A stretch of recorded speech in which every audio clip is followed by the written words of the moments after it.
Nós podemos tomar os nossos lugares. Glória a Deus. Quão bom é estar na presença do Senhor. Quão bom é que os irmãos vivam em comunhão.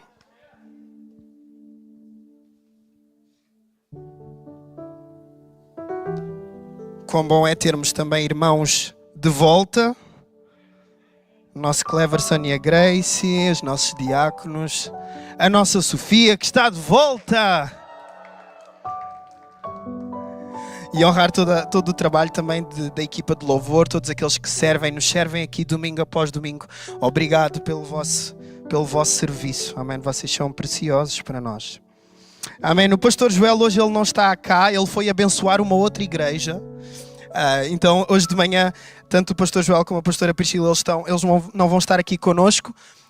Mas é uma honra também estar aqui de manhã. Eu costumo estar mais à tarde, então para aqueles que não me conhecem, se vocês vierem às 5 vocês vão me conhecer, está bem? Eu costumo vir mais porque de manhã eu costumo estar na comunidade que eu e a minha esposa estamos a pastorear lá na Moita, e que tem sido uma bênção também. E se alguém que está aqui pela primeira vez, alguém aqui esta manhã que nos esteja a visitar pela primeira vez, sejam muito bem-vindos a estarem connosco, sejam muito bem-vindos, bem-vindo aqui também. Se tu estiveres ao lado de alguém que está a visitar, podes dizer bem-vindo. Que bom que estás aqui connosco.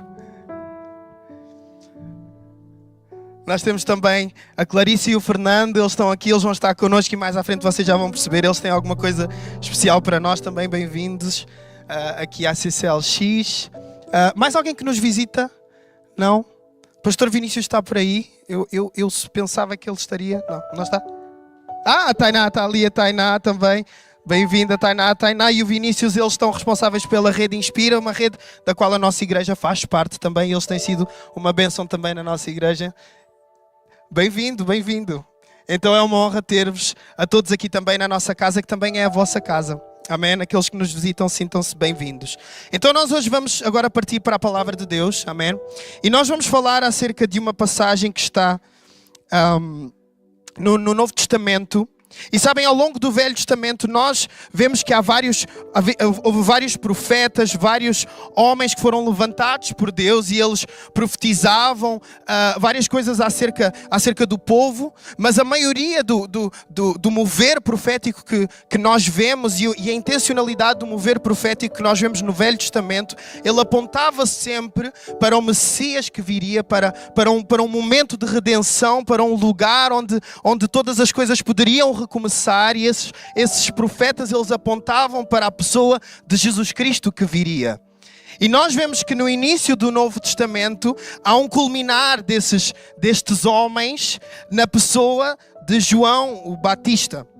E hoje nós vamos refletir um pouco acerca da vida de João Batista, acerca de um momento na vida deste grande profeta, que tinha uma missão única, que nós sabemos, ele foi aquele que foi separado para preparar o caminho do Senhor, de Jesus Cristo. Em Marcos, no capítulo 1, versículo 2, diz assim, como está escrito no profeta Isaías: eis que eu envio o meu anjo ante a tua face, o qual preparará o teu caminho diante de ti. Voz do que clama no deserto, preparai o caminho do Senhor, endireitai as suas veredas. E apareceu João, batizando no deserto e pregando o batismo de arrependimento para a remissão de pecados. Então, João Batista, ele não foi só mais um profeta, ele tornou-se quase que o elo entre estas promessas antigas do Velho Testamento e alguém que foi usado para o cumprimento da chegada do Messias. Então, João Batista, ele nasce com uma missão muito clara. A missão dele era preparar o caminho do Senhor Jesus Cristo, do Messias que iria chegar. E este João Batista é aquele que culmina nesta profecia do profeta Isaías, quando ele diz que havia uma voz que iria clamar no deserto, que prepararia o caminho do Senhor. E João Batista, ele tornou-se essa voz. Ele tornou-se a voz que clamava no deserto e que estava a preparar a missão deste Messias que iria chegar. Ou seja, ele começou a chamar o povo de Deus para o arrependimento. Ele começou a relembrar, isso não tem a ver só apenas com vocês cumprirem as regras, com vocês cumprirem alguns mandamentos. Não tem só a ver com isso, tem a ver com uma mudança no nosso coração. Com o reconhecer que há coisas em mim que precisam de mudar. E ele começa a chamar o povo ao arrependimento, ele começa a relembrar que eles precisavam de se preparar, porque aquilo que este Messias traria não era apenas regras, era uma mudança de coração. Só que João, apesar de todo este papel importante que ele tem, ele foi uma voz. Nem mais, nem menos do que isso. Ele foi uma voz. E sabem, é interessante nós olharmos e vermos este início da história de João Batista, porque a verdade é que a forma como a história dele termina não é um momento assim tão bonito. A história de João Batista não termina de uma forma honrosa. Não termina não tem um final feliz. Um homem que foi usado por Deus, um homem que teve um papel crucial na chegada do Messias, o fim dele não foi um fim bonito aos olhos humanos.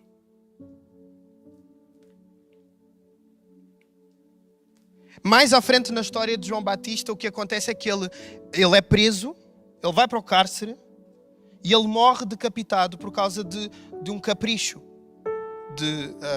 de Herodes Antipas, que era um homem muito mau, era um homem maldoso, e este homem, ele, a pedido da filha da mulher com quem ele se juntou, ele manda João Batista morrer. Então, sabem, é interessante nós pensarmos que alguém que foi usado de uma forma tão poderosa, mas ainda assim aquilo que ele se tornou foi apenas, entre aspas, uma voz. E nos dias que correm, nós valorizamos muito a ideia de alguém que tem uma preponderância maior. Nós olhamos, nós damos destaque a pessoas que se tornam vozes de influência. Mas sabem, esta manhã eu gostava também de relembrar que o reino de Deus, ele é feito de pessoas que às vezes estão nos bastidores. Ele não é feito só dos grandes pastores que têm muitos seguidores no Instagram e que têm grandes pregações e que têm excertos que toda a gente partilha nos stories. Sabem, esta igreja, nós temos pastores, nós somos pastores, mas nós temos muitas pessoas que servem aqui nos bastidores e que sem elas nada disto acontecia. Há pessoas que vêm aqui durante a semana limpar a igreja para que tu possas andar aqui e não tem farelo no chão. E nós não vemos isso. Há pessoas que se juntam para orar pela nossa igreja. Tu não vês isso. Há pessoas que vêm aqui durante a semana se preparar para aquilo que está a acontecer agora. Isso deve nos lembrar que aquilo que nós fazemos no reino de Deus tem um impacto que às vezes nós não vemos. Os passos de obediência que nós damos não são apenas passos que estão a ser feitos no oculto, são coisas que têm impacto visível, mesmo que as pessoas não saibam que fomos nós. E eu gostava de deixar também um desafio. Se tu estás aqui nesta igreja, se tu congregas na CCLX, tu já vieste aqui mais do que 2 vezes, servir não é uma coisa apenas para alguns. Servir esta casa não é apenas para alguns. Servir esta casa não é apenas louvor e pregação e quem aparece aqui em cima. Servir esta casa é um reflexo do amor que nós temos por aquilo que Deus está a fazer aqui. Então eu quero te desafiar, se tu ainda não te envolves, mesmo que seja para estar nos bastidores, acredita que aquilo que tu podes fazer pode ter um impacto muito maior do que tu imaginas. João Batista, ele foi uma voz, mas ele não foi só uma voz. Apesar de ele ter sido só uma voz, aquilo que ele fez ecoa pela eternidade. Então João Batista, ele foi assim, ele não era famoso, ele não era alguém carismático, que teria muitos seguidores e pessoas que amavam estar com ele. Aliás, a Bíblia nos fala que João Batista, ele cresceu no deserto. Ele vestia-se, ele comia de uma forma estranha, ele comia coisas estranhas. Ele era socialmente, provavelmente nos dias de hoje ele seria socialmente inapto. Ele não seria alguém que saberia estar em lugares com muita gente.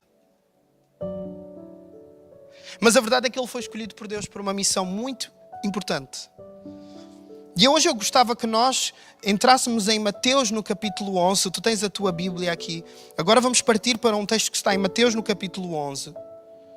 Lembrando que João, desde que ele nasceu, desde o início da sua vida, ele sempre soube bem que ele tinha uma missão muito clara. Isso não era, ele não descobriu isso por acaso, ele sabia a sua missão. Mas em Mateus no capítulo 11 nós vamos ler algo que acontece na vida de João Batista, que eu acho que é digno de nota e que tem muito para nos ensinar. Mateus no capítulo 11, versículo 1 diz assim: E aconteceu que, acabando Jesus de dar instruções aos seus 12 discípulos, partiu dali a ensinar e a pregar nas cidades deles. E João, ouvindo no cárcere falar dos feitos de Cristo, enviou 2 dos seus discípulos a dizer-lhe: És tu aquele que havia de vir? Ou esperamos outro?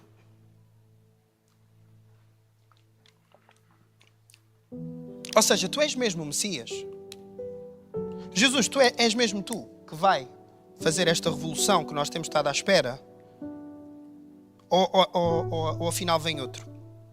Versículo 4. E Jesus respondendo disse-lhe: Ide e anunciai a João as coisas que ouvis e vedes. Os cegos veem, os coxos andam, os leprosos são limpos e os surdos ouvem, os mortos são ressuscitados e aos pobres é anunciado o Evangelho. E bem-aventurado é aquele que se não escandalizar em mim. Então vejam quão interessante é esta parte, este momento na vida de João. Para aqueles de nós que conhecemos bem a história de João Batista, nós sabemos. Há um momento em que ele contempla Jesus e ele diz: Eis o Cordeiro de Deus, aquele que tira o quê? O pecado do mundo. João Batista, ele sabia bem quem Cristo era. João Batista foi aquele que batizou o próprio Jesus. João Batista era aquele que estava lá quando a pomba desce, quando a voz do Pai fala. E de repente, ele chega a um estado da vida dele em que ele tem de mandar algumas pessoas irem perguntar a esse mesmo Jesus: Como é que é? Tu és mesmo o Messias? És mesmo tu? Tu és aquele que nós estamos à espera? Porque por muito estranho que eu seja, pelas minhas, até se calhar pela minha impulsividade, a verdade é que eu cumpri a minha missão. Eu fui obediente e eu estou aqui na prisão. Eu estou aqui numa situação má. Eu estou aqui e a vida está a correr mal. Eu estou aqui e aquilo que eu pensava que ia acontecer não está a acontecer.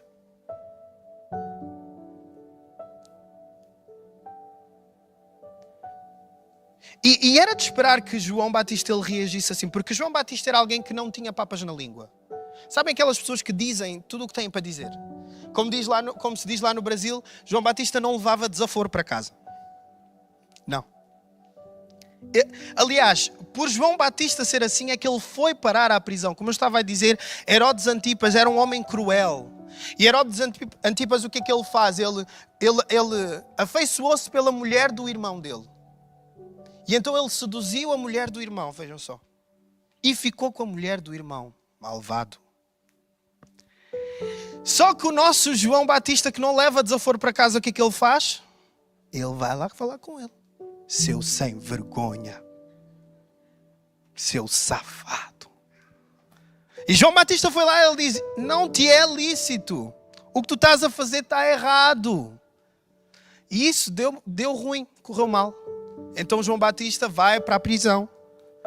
E mais à frente, a filha dessa mulher, ela agrada Herodes e ela tem direito a pedir-lhe alguma coisa. E é aí que a mãe dela a convence: Pede a cabeça de João Batista. Aquele que está a dizer a verdade, que eu não quero ouvir o que ele tem para dizer. E João Batista morre por causa disso. Mas aquilo que nós acabamos de ler é que João Batista ele está na prisão e o bife dele, o stress dele não é com Herodes, é com Jesus. E aquilo que nós começamos a ver aqui é quase como se João Batista ele estivesse a ter um momento de crise. Ele começa a entrar, a sua fé ela começa a entrar em crise. Porque aquilo em que ele acredita, ele começa a pôr em causa aquilo em que ele acredita. Porque foi ele que disse que Jesus ele era o Cordeiro. Foi ele que declarou que Jesus era o Messias. Mas de repente ele está a começar a pôr em causa: Mas Tu és mesmo? E sabem, é interessante que Deus, Ele deixa este episódio na vida de João Batista para nós lermos. Para nós vermos como é que um homem usado por Deus também pode ter momentos de crise. E sabem, às vezes nós como evangélicos temos pavor a isso. Pavor a pessoas que têm perguntas difíceis. Pavor a assuntos. Mas Deus ele não está preocupado com isso. E então eu gostava que hoje nós refletíssemos um pouco acerca disso. Como é que pode João Batista, depois de tudo o que ele viveu, duvidar de Jesus? Como é que podemos nós, depois de tanta coisa que se calhar nós já vivemos com Cristo, ainda assim termos momentos de crise? A primeira coisa que eu encontro nesta passagem, e que se calhar é muito comum a nós, e talvez tu não estejas a passar por uma crise, mas talvez tu já passaste. Talvez não estás a passar por uma crise, mas talvez tu podes vir a passar. E uma das coisas que nós vemos neste texto e que também nos é muito comum é que muitas vezes as nossas crises, e se tu estás a tirar apontamento, escreve isso, as nossas crises muitas vezes são fruto de circunstâncias que mudam na nossa vida. As nossas crises às vezes elas chegam porque as circunstâncias que nós tínhamos e que estava tudo tão controlado, estava tudo como eu tinha planeado, de repente as circunstâncias atuais elas mudam. E nós começamos a entrar em crise. As circunstâncias de João tinham mudado. Porque João, nós lemos que ele sempre viveu em solidão, é verdade, mas ele vivia numa solidão que ele tinha escolhido. E de repente ele é obrigado a viver numa solidão que ele não escolheu.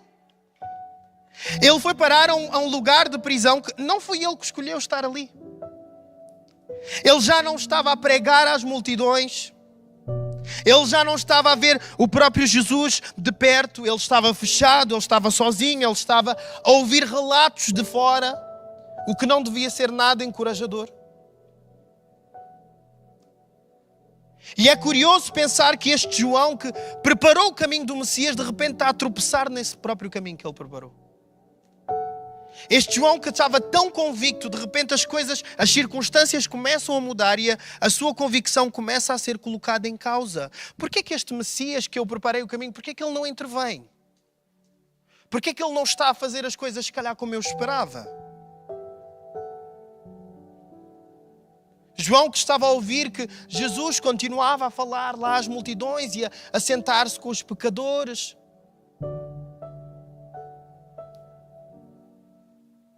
Então não é que necessariamente aquilo que João estivesse a ver Jesus fazer que seria mau, mas que as circunstâncias onde ele estava tinham mudado. Então há uma dúvida que começa a surgir no seu coração.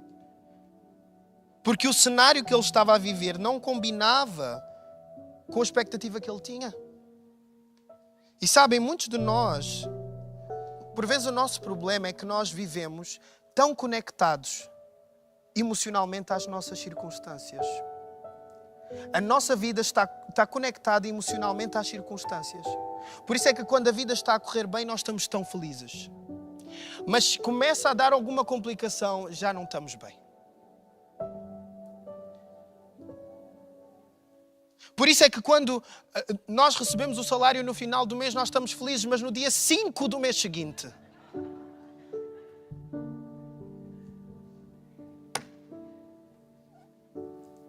nem no seu bolso falasse. Aqueles... Mas a verdade é essa. Muitos de nós, o nosso problema é esse. Nós vivemos emocionalmente conectados com a nossa circunstância. E sabem, por isso é que é tão importante nós conhecermos Deus, mas conhecermos também a nós mesmos. Porque quando nós nos conhecemos melhor a nós mesmos, nós sabemos, por exemplo, em que espírito é que às vezes nós nos movemos mais facilmente. Alguns de nós, a nossa tendência é a murmuração. Então, as coisas, estava tudo bem, ficou um pouco menos bem, mas como nós somos tão murmuradores, a nossa reação é começar a murmurar. Por isso é que às vezes nós chegamos ao final do dia e o dia até correu bem, mas nós vamos falar o quê? Daquela pequena coisa que correu mal. Porquê? Porque nós estamos conectados emocionalmente. A nossa vida, as nossas emoções, elas se divagam consoante as circunstâncias. E algumas pessoas às vezes vivem até no casamento assim.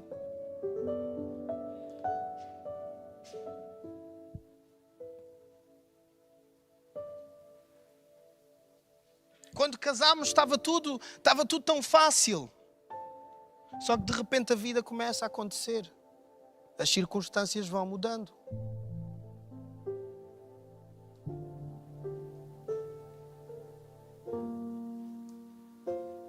Alguns de nós somos extremamente pessimistas por natureza. Outros de nós somos extremamente ansiosos por natureza. Outros de nós precisamos ter o controle das coisas. E quando nós deixamos de ter o controle das coisas, então, em qualquer mudança, aquilo que nós precisamos de lembrar é que não são as circunstâncias que nos definem. É a nossa convicção. Aquilo que nós acreditamos é que nos deve definir.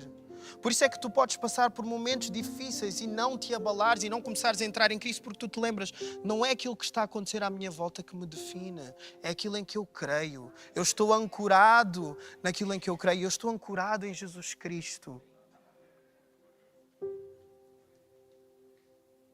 E sabem, é importante nós lembrarmos isso, porque João, ele estava preso. Não é uma chatice qualquer, não é um furo no pneu. Ele estava preso. E sabem, é importante nós lembrarmos que quando nós dizemos sim a Deus, quando nós dizemos sim ao propósito de Deus, aquilo que nós estamos a dizer há um preço que eu estou disposto a pagar. E ouçam isto com muita atenção. Quem quer servir a Deus, quem quer obedecer ao propósito de Deus, há um preço a pagar. E às vezes o preço é alto. Às vezes o preço de obedecer ao Senhor é tu saberes que precisas estar pacificado, porque vão haver mudanças, porque as circunstâncias podem mudar, porque as coisas que tu pensaste que iam acontecer talvez não vão acontecer daquela maneira. Então quando Deus nos chama é quase como se Ele nos convidasse para uma viagem. Sabem, os meus filhos, eles já estão a chegar a uma idade em que eles percebem algumas coisas, os mais velhos. E eles têm uma mania interessante. Quando nós estamos no carro, ou eu ou a Mariana estamos a conduzir, eles agora têm bitites sobre a condução. Não era esse o caminho que o GPS estava a dizer? Pai, não era aqui. Pai, tens de andar mais rápido. Pai, por que estamos aqui parados agora? Pai, não era assim que tu devias ter feito. 6 anos e 3 anos. Imaginem com 14, né? Alguns de vocês sabem. E sabem, é interessante que às vezes nós entramos no carro em que Deus está a conduzir, mas nós queremos dar bitites do caminho. Mas Senhor, no GPS não era para a esquerda agora, mas tu estás a virar para a direita. Mas Senhor, porquê que tu estás a acelerar tanto aqui? Era suposto ir devagar. Mas porquê que tu estás a ir devagar e agora está a ser tão rápido? E aquilo que a gente esquece é que nem o GPS manda naquilo que Deus quer. Às vezes a nossa ideia é que as circunstâncias vão ser previsíveis, mas o plano de Deus ele é maior. Às vezes nós não seguimos o GPS porque há um caminho melhor. E quando nós entramos na viagem que Deus nos está a levar, aquilo que nós precisamos de aprender é simplesmente estar pacificados no banco de trás. Ele tirou a carta de condução. Ele sabe. Ele sabe quando é tempo de parar.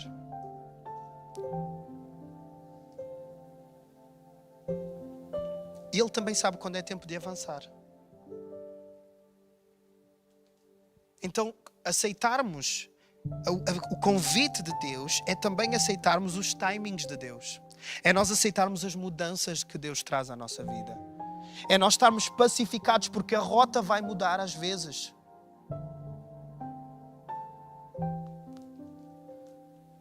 E no versículo 2 diz assim que João, ouvindo no cárcere, ele ouviu falar dos feitos de Cristo.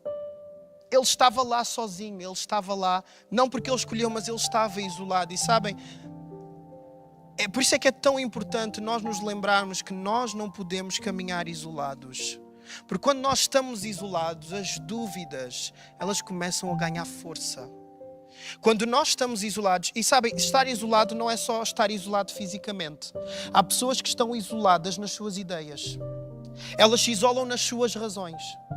Elas se isolam nos seus planos. Toda a gente está a dizer, isso é má ideia. Isso não é bom. Isso não é o ideal de Deus para ti. Mas porque nós nos isolamos, o inimigo, ele tira partido disso. Ele começa a sussurrar mentiras. Ele começa a sussurrar coisas na nossa vida que não vêm da parte de Deus. Então, sempre que estiveres isolado e houver situações, emoções que te estão a levar para um lugar de crise, pensa assim, mas com quem é que eu ando a conversar? Quem é que tem espaço no meu coração? A quem é que eu posso telefonar e perguntar? E sabem, às vezes nós precisamos de abrir o nosso coração e simplesmente estar disponíveis para o que o outro vai dizer. Porque há pessoas que querem falar com alguém para ouvir o que elas querem que a outra pessoa diga. Isso simplesmente continuamos isolados. Não estar isolado é estar aberto para que outras pessoas entrem, para que outras pessoas caminhem connosco, mesmo quando as circunstâncias mudam. Amém? Então, as crises, elas muitas vezes são fruto de circunstâncias que mudaram. E em segundo lugar, as crises, muitas vezes elas surgem porque existem falsas expectativas em nós. Nós entramos nesta viagem, ou entramos em alguma viagem com as expectativas erradas, as expectativas desalinhadas. No versículo 1, diz que Jesus ele tinha acabado de dar instruções aos seus 12 discípulos e ele partiu dali a fazer o quê? A ensinar e a fazer o quê? E a pregar nas cidades deles. Então como é que João Batista, que disse sim a Cristo, que preparou o caminho de Jesus, como é que ele ouve falar daquilo que Jesus está a fazer e ele se revolta? Ele não devia estar a celebrar isso. Isso não devia ser uma vitória de João Batista também, mas não. Não é assim que ele olha para as coisas. O sucesso de Jesus não deveria ser o sucesso de João também. Mas para ele, nessa situação, não sabia assim. Não era isso que parecia que estava a acontecer. Porquê? Porque muitas vezes as expectativas são outras. Vejam que é interessante como é que João Batista fala. Ele diz assim, tu és aquele que havia de vir. Ou seja, quando nós lemos isso, o que é que está implícito aqui em João? Havia uma... É quase como se houvesse uma fome, um anseio por esta ideia que João tinha. O Messias tem de vir. O reino tem de ser estabelecido. Há coisas que têm de acontecer. Então, na essência, aquilo que ele queria não estava errado. Ele queria que o Messias viesse. Só que porque as expectativas dele eram diferentes daquilo que estava a acontecer, ele começa a colocar em causa o próprio Jesus. Muitas vezes, aquilo que nós queremos não está errado. Mas porque a forma como as coisas estão a acontecer não são como as nossas expectativas, nós começamos a colocar tudo em causa. Casar é uma benção. Mas se tu entras no casamento com as expectativas erradas, mais lá à frente tu vais começar a entrar em crise. Porque tu pensaste que ias casar e que tudo ia correr bem, ia ser incrível, como nas séries da Netflix. Depois há um dia que percebes que não é assim. Alguns de nós achamos que o trabalho vai sempre correr bem, tudo vai correr bem no meu trabalho. Tudo vai correr bem porque eu me entreguei a Cristo. Tudo vai correr bem na igreja. Porque na igreja ao menos só tem os bons, né? Ai. Era bom, né? Era bom. Só que a verdade é esta, é que se nós entramos até na igreja, se nós entramos com a expectativa errada, nós vamos nos frustrar. Porque o problema é que muitos de nós entramos aqui e nós queremos a igreja à nossa maneira. Nós queremos que aconteça tudo da maneira que nós esperamos. Nós queremos ser confrontados só naquilo que nós queremos. Nós queremos ser chamados a atenção só naquilo que nós achamos que devemos ser chamados a atenção. Nós queremos cumprir as regras que só aquelas que nós concordamos. As que nós não concordamos. Nós queremos obedecer à palavra, tirando alguns versículos. Porque é muito fácil como nós vemos os outros, mas e quando é a nossa vez? E quando nós queremos muito casar, mas a pessoa de Deus ainda não chegou? Será que nós estamos disponíveis a esperar? Quando nós queremos muito vingar na vida, só que as propostas todas que estão a chegar não são de Deus. Parecem boas, mas não são de Deus.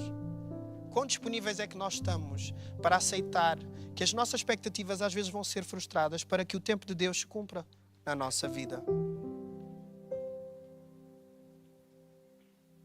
Então João Batista, as expectativas deles talvez eram outras. Talvez ele estava à espera que Jesus já estivesse a confrontar os romanos e a mandar aquilo tudo abaixo, porque o reino tem de vir. Só que aquilo que estava a acontecer provavelmente não estava de acordo com as expectativas dele, porque Jesus não estava a destruir Roma, ele estava o quê? A curar os cegos. Enquanto João, ele definhava lá na prisão, o Messias, ele andava, se sentava com os pecadores. Enquanto eu estou aqui à espera, parece que a vida de toda a gente anda menos a minha.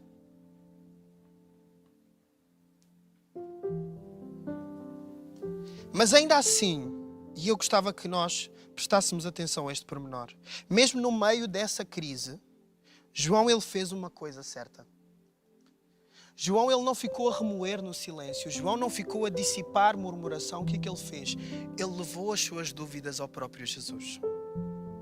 Ele estava em crise, mas ele disse assim: eu vou trazer a minha crise para aquele que pode resolver a minha crise.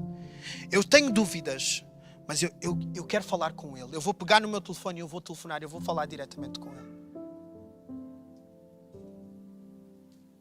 E João, ele leva as suas dúvidas ao Messias. Ele mandou perguntar a Jesus: és tu mesmo aquele? E isso era uma pergunta ofensiva. Perguntar: tu és mesmo tu és mesmo Deus? E sabem, Jesus, ele responde com tamanha classe, com tamanha delicadeza. E isto tem de nos ensinar alguma coisa. Se nós somos discípulos de Jesus, às vezes há algumas coisas deselegantes que nos vão dizer e nós temos de aprender a ser como Jesus. Nós não revidamos. Quando estiveres a discutir com a tua esposa ou com o teu esposo, experimenta às vezes o silêncio. Experimenta às vezes não responder para atacar na ferida. Quando estiveres a discutir com o teu amigo, com a tua amiga, quando estiveres a discutir com o irmão aqui na igreja, experimenta às vezes o silêncio. Experimenta às vezes responder com amor. Havia tantas coisas que Jesus poderia ter dito a João. Mas veja o que é que Jesus responde. Ele diz assim aos discípulos de João: ide e anunciai a João as coisas que ouvis e vedes. Então Jesus, ele responde primeiro de uma forma prática. Ele diz assim: vocês vão levar um testemunho a João. Vocês vão levar a João uma coisa que vocês é que estão a ver. Ninguém vos está a contar. Vocês vão contar em primeira mão o que é que vocês estão a ver aqui que está a acontecer. Quando esta passagem é relatada em Lucas 7:21, diz que naquele mesmo momento Jesus, ele começa a curar. Jesus começa a curar de enfermidades e males e espíritos maus. Ele começa a dar vista aos cegos. Então, quando Jesus, ele é questionado sobre a sua credibilidade, Jesus, o que é que ele faz? Ele revela o seu poder. Ele diz assim: vejam, eu não preciso de responder nada. Vejam quem eu sou. Vejam aquilo que eu faço. Sabem, tal como nós, às vezes nas nossas crises, nós precisamos de relembrar que nós temos um testemunho na nossa vida. Nós temos um testemunho daquilo que Deus já fez, se calhar há vários anos atrás. Ouçam, há semanas atrás nós vimos o quê? Irmãos que disseram sim a Jesus e se batizaram aqui. Se isso não é um testemunho de vidas que andavam aí fora, que andavam à procura de alguma coisa e Jesus se apresentou a eles. Quantos de nós estamos aqui e nós éramos aqueles que de certeza que nunca íamos acabar na igreja e fomos resgatados por Jesus Cristo. Então, quando nós estamos nas nossas crises, há um testemunho que nós precisamos nos lembrar. Quando nós estamos com alguém que está em crise, nós precisamos ter um testemunho para contar. Porque há alguma coisa que ninguém nos pode tirar, é o nosso testemunho. Aquilo que tu vives com o Senhor, as pessoas podem não acreditar, mas ninguém te pode tirar. E ele começa a dizer, os cegos veem, os coxos andam, os leprosos são limpos, os surdos ouvem, os mortos são ressuscitados e aos pobres é anunciado o Evangelho. E quando Cristo está a dizer isto, ele está a referir profecias que estavam lá em Isaías. Jesus, ele começa a mostrar na prática e depois ele começa o quê? A citar a palavra. Ele começa a dizer assim, vocês vão contar o que vocês viram e vocês vão declamar a palavra do Senhor para João. Porque Jesus sabia que João, ele conhecia as Escrituras. Então imaginem, quando eles fossem levar estas palavras a João, ele ia ser relembrado. Poxa, eu sei que nas Escrituras já dizia como é que o Messias viria. Eu sabia como é que ele se iria comportar. Está lá escrito. E sabem, às vezes nas nossas crises nós queremos ir ao ChatGPT. Nós queremos procurar não sei quantas ajudas. Mas nós precisamos de recorrer à palavra de Deus. Porque a palavra de Deus ela é suficiente para a nossa vida. Se estás com dúvidas, abre a palavra. Se estás a aconselhar alguém, abre a palavra. A palavra é mais forte do que as tuas opiniões. A palavra é mais forte do que o teu coach até. Nada contra. Mas é bem mais forte. E alguns de nós queremos discipular pessoas com ideias. Com ideias que vemos no Instagram. Em vez de abrir só a palavra. Que diz que Jesus, ele salva, Jesus, ele cura, Jesus, ele dá vista aos cegos. Jesus, ele traz esperança para aquele que está cansado. Jesus, ele renova aquele que está desanimado. O poder da palavra é muito maior do que o poder das nossas ideias. Hoje não estás a saber lidar com os teus filhos, abre a palavra, o que é que o Senhor diz lá? Não estás a saber lidar com os teus relacionamentos, o que é que diz lá na palavra? Só que o problema é que tantas vezes nós não vamos à palavra, não vamos. Então Jesus, ele leva o que é João? Ele não condena, ele não humilha, ele diz, vocês vão contar o que vocês estão a ver e vocês vão dizer isto. Então como é que nós lidamos com pessoas que estão em crise de fé? Nós não condenamos, nós não entramos em pânico. Nós não envergonhamos as perguntas que as pessoas têm. Nós não ignoramos.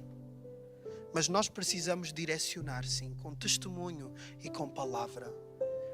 Não é com opiniões, não é com o modus operandi da igreja, é com a palavra. E Jesus termina dizendo, bem-aventurado é aquele que se não escandalizar em mim. Porquê? Porque aquilo que Jesus estava a dizer era duro. Jesus ele não estava a dizer, João, aguenta aí que eu já estou mesmo a vir. 5 minutos. Alguns de nós queremos isso. Jesus, tira-me desta situação. Jesus, tira-me desta situação emocional. Tira esta coisa que está aqui presa. Que eu não sei porque é que eu a tenho. E às vezes a resposta de Jesus vai ser assim. Ele não vai dizer, eu estou a correr e vai passar amanhã. Às vezes o que ele vai dizer é, eu vou estar contigo nessa jornada. Eu estou contigo nessa jornada. Eu estou contigo nessa dificuldade. Eu estou contigo nessa crise. E já estou mesmo a terminar. Mateus 11, depois no versículo 7, Jesus diz assim, então em partindo eles, passou Jesus a dizer ao povo a respeito de João. E Jesus diz assim: que saístes a ver no deserto? Um caniço agitado pelo vento? Sim, o que saístes a ver? Um homem vestido de roupas finas? Ou seja, Jesus estava a dizer: vocês foram ver um caniço? Vocês acham que foram ver alguém instável que estava lá? Alguém que treme todo? Que muda de dia para noite? Não. Vocês acham que foram ver um homem com vestes finas? Os que vestem roupas finas assistem nos palácios reais. Foram ver lá um sacerdote? Não. Mas para que saístes? Para ver um profeta? Sim. Eu vos digo muito mais que profeta. Este é de quem está escrito: eis aí, eu envio diante da tua face o meu mensageiro, o qual preparará o teu caminho diante de ti. Em verdade vos digo, entre os nascidos de mulher, ninguém apareceu maior do que João Batista, mas o menor no reino dos céus é maior do que ele. Ouçam, isto é extremamente impressionante. João, ele faz uma pergunta quase que parece ofensiva a Jesus. E Jesus, o que é que ele faz? Ele humilha João, ele envergonha João diante das pessoas. Não é isso que Jesus faz. Jesus, ele começa a honrar João. Jesus começa a valorizar João diante daquela multidão.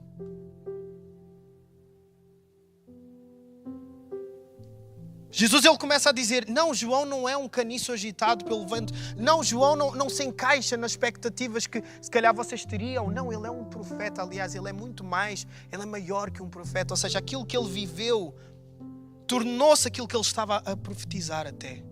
Ele cumpriu a profecia.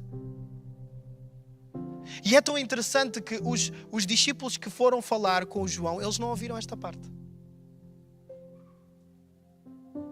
Então é quase como se, quando nós estamos a ler o que está aqui escrito, é que mesmo nas nossas crises, às vezes até nos momentos mais baixos que nós estamos a viver, ainda assim, o Senhor, ele não nos dá um pontapé. Ele não diz: agora acabou.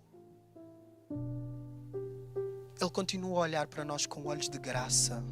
Ele continua a olhar para nós com olhos de misericórdia. Mesmo nas nossas crises, o nosso Deus, ele é um Deus tão precioso, tão gracioso. E sabem, as crises, elas não podem nos causar esta ofensa, esse escândalo, se elas nem escandalizaram Cristo. Mas há uma coisa que eu gostava de deixar para terminar. O nosso sucesso, o sucesso da nossa jornada não está em tudo correr bem. O nosso sucesso está na nossa obediência a Deus.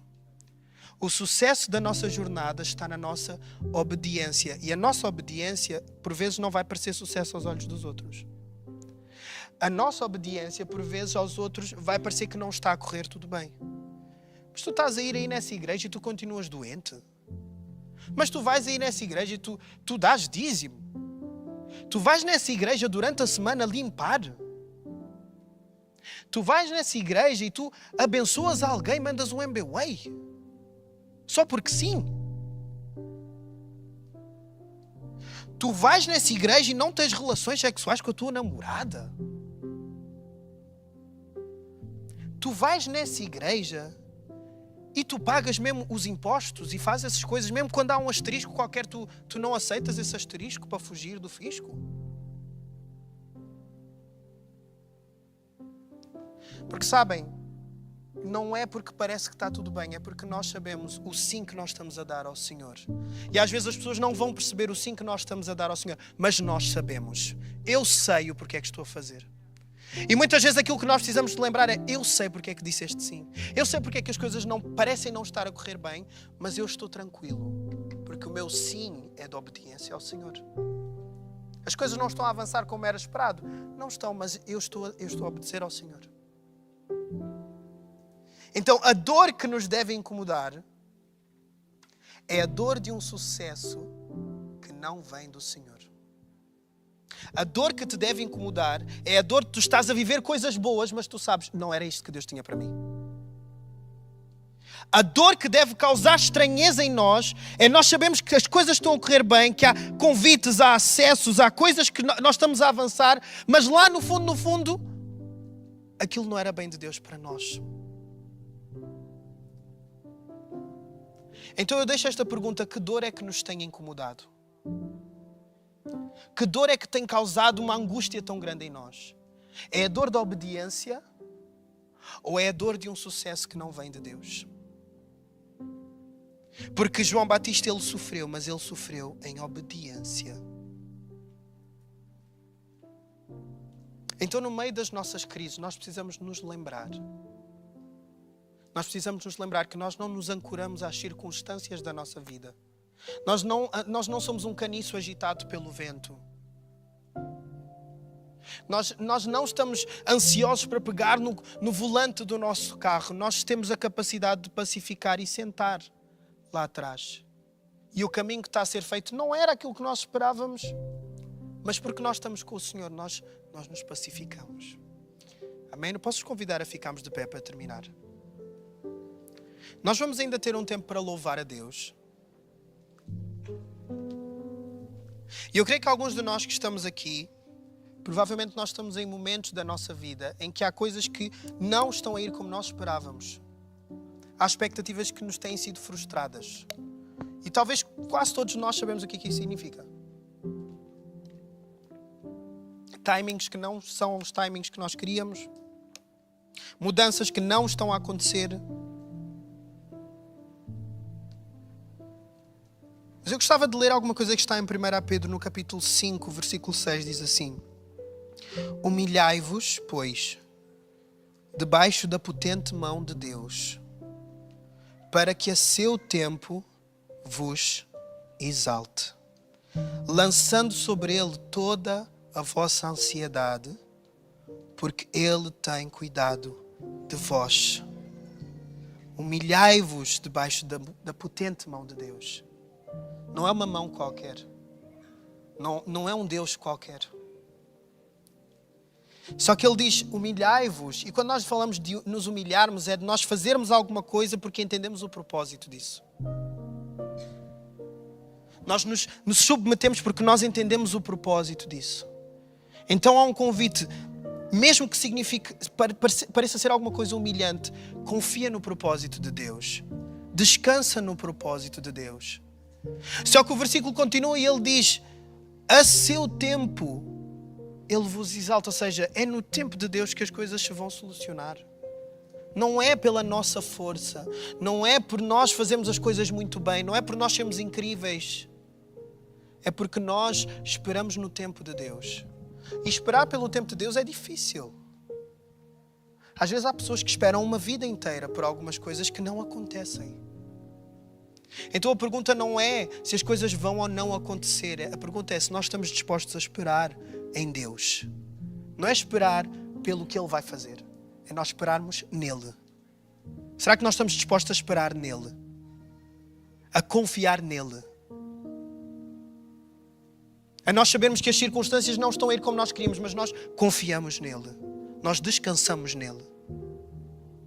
E ele diz, lançando sobre ele toda a vossa ansiedade. Então todas as coisas que causam ansiedade, todas as coisas que eu não consigo controlar, eu entrego nas mãos de Deus. Eu digo, Deus é contigo. Eu queria que fosse de uma maneira, mas é contigo, Senhor, eu confio. Isso às vezes é das orações mais difíceis de fazer. Porque nós, de novo, queremos pegar no comando, no volante. Nós queremos seguir, o nosso GPS já disse qual é que era o caminho. E lá no final, às vezes, o que diz é chegada, feliz para sempre. E às vezes, em algumas coisas, não vai ser um feliz para sempre. Às vezes vai ser batalha, ser luta. Mas porque tu escolhes esperar no Senhor, não pelo Senhor, no Senhor, tu podes lançar sobre Ele a tua ansiedade. Tu podes lançar sobre Ele as tuas preocupações. Tu podes lançar sobre Ele as coisas que tu não consegues mudar. As coisas que acontecem na tua família e que tu não querias que fossem dessa maneira, mas que estão a acontecer. Mas tu lanças sobre Ele. porque tu sabes que Ele tem cuidado de ti. Ele vai continuar a cuidar de ti. Amém? Então, enquanto o grupo de louvor, eles vão começar a tocar, eles vão nos guiar. Eu gostava que nós fechássemos os nossos olhos no nosso lugar e não nos deixássemos distrair por nada neste momento, mas apenas naquilo que o Espírito Santo está a contender com o nosso coração esta manhã.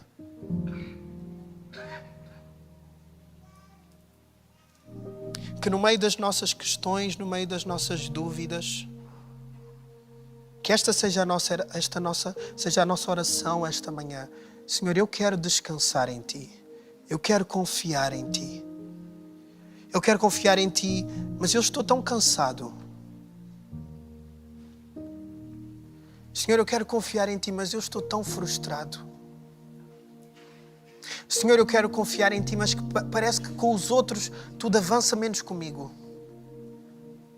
Senhor, eu quero confiar em Ti, mas esta montanha à minha frente ela é gigante. Eu não sei como é que eu vou subir.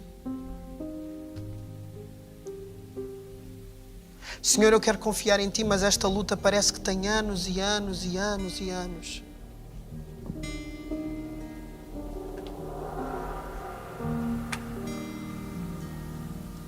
Então que esta manhã nós possamos escolher, nós lançamos a nossa ansiedade aos pés de Cristo. Lançamos aquilo que nos preocupa aos pés de Cristo.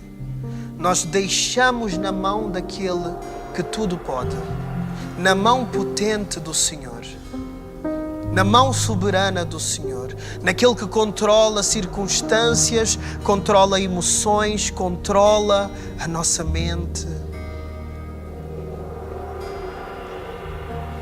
Aquele que no seu tempo faz com que todas as coisas cooperem para o nosso bem.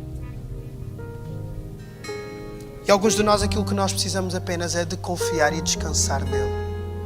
Então vamos fazer desta música a nossa oração. Vamos fazer desta música a nossa oração esta manhã. Aquilo que nós entregamos ao Senhor.